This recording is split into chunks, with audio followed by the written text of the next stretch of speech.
How to set ringtone on Zedge app.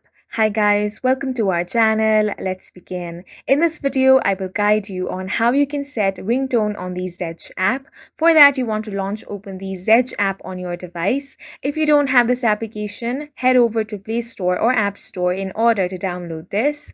Once you open the application, make sure to sign into your account. Now, on the home page, all of these are wallpapers. To select a ringtone, you want to tap on the three lines at the top left corner of your screen. Now select ringtones from here. Now explore this and find your favorite ringtone that you want to add. You can also tap on the categories and here select any category that you want. If you do not find your preferred ringtone here, you can tap on the search bar and then search for a specific ringtone as well. Once you have found the ringtone that you want, you can simply tap it open. Now, if you want to play the ringtone first, tap on this play button.